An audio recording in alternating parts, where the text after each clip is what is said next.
Assalamualaikum warahmatullahi wabarakatuh. Perkenalkan, nama saya Nurul Khairunisa. Di sini saya akan menjelaskan tentang RPP dan silabus pada kelas 5, kelas 6, dan kelas 4. Sebelumnya, saya akan menjelaskan tentang sinkronisasi antara silabus dan RPP.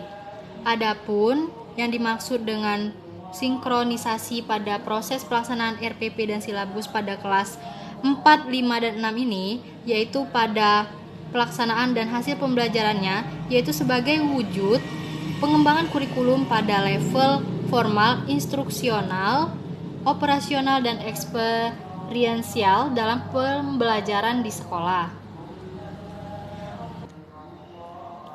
Karena seorang guru atau calon guru profesional di masa yang akan mendatang harus dapat, mampu, dan memiliki keterampilan dalam mengembangkan dan melaksanakan semua komponen di atas agar kurikulum dapat dilaksanakan, dapat berjalan dengan baik, dan dapat memaksimalkan kemampuan pada peserta didik.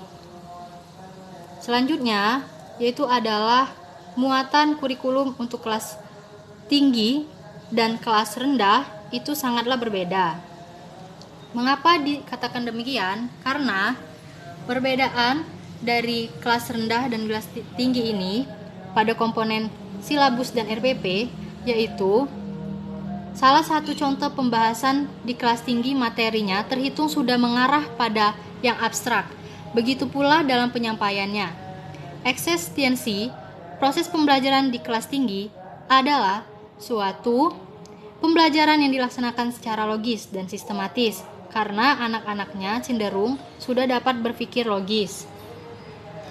Lalu, proses pembelajarannya dilaksanakan secara konsep dan generalisasi, sehingga penerapannya pun berkaitan erat dengan materi secara penyampaiannya. Penyusunan silabus dan rencana pada pembelajaran ini atau RPP merupakan bagian dari kurikulum sebagai rencana pembelajaran, bagian dari kurikulum sebagai rencana pembelajaran pada suatu kelompok pembelajaran, tema, atau langkah-langkah tertentu. Setelah silabus disusun, yaitu penyusunan rencana pelaksanaan pembelajaran setiap komponen RPP yang mempunyai arah pengembangan masing-masing yang merupakan satu kesatuan yang harus dilaksanakan. Adapun silabus dan RPP untuk kelas tinggi yaitu memiliki peranan yang sangat penting dalam pembelajaran, sehingga tujuan yang akan dicapai dapat terencana dengan baik. Berdasarkan pada Undang-Undang Nomor 20 Tahun 2003 menyatakan bahwa kurikulum merupakan seperangkat rencana dan pengaturan mengenai tujuan, isi, dan bahan pelajaran serta cara yang digunakan sebagai pedoman penyelenggaraan kegiatan pembelajaran untuk mencapai tujuan pendidikan tertentu. Muatan kurikulum untuk kelas rendah dan kelas tinggi tentulah berbeda. Adapun perbedaannya yaitu terletak pada keluasan materi yang akan berbeda sekali. Salah satu contoh pembahasannya di kelas tinggi, materi berhitung sudah mengarahkan pada yang abstrak, begitu pula dalam penyampaiannya. Esensiasi proses pembelajaran di kelas tinggi adalah suatu pembelajaran yang dilaksanakan secara sistematis untuk membelajarkan siswa tentang konsep hingga penerapannya.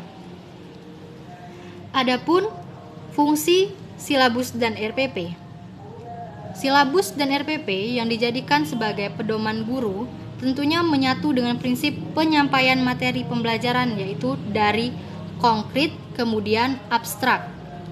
Silabus dan RPP merupakan bagian dari pedoman yang jelas dan terstruktur dalam pembelajaran untuk memudahkan guru dalam mengaplikasikan pengetahuan kepada siswa.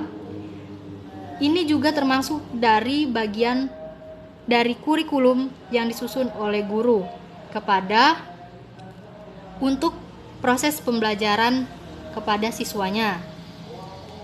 Adapun yang dapat saya sampaikan, saya ucapkan terima kasih. Wassalamualaikum warahmatullahi wabarakatuh.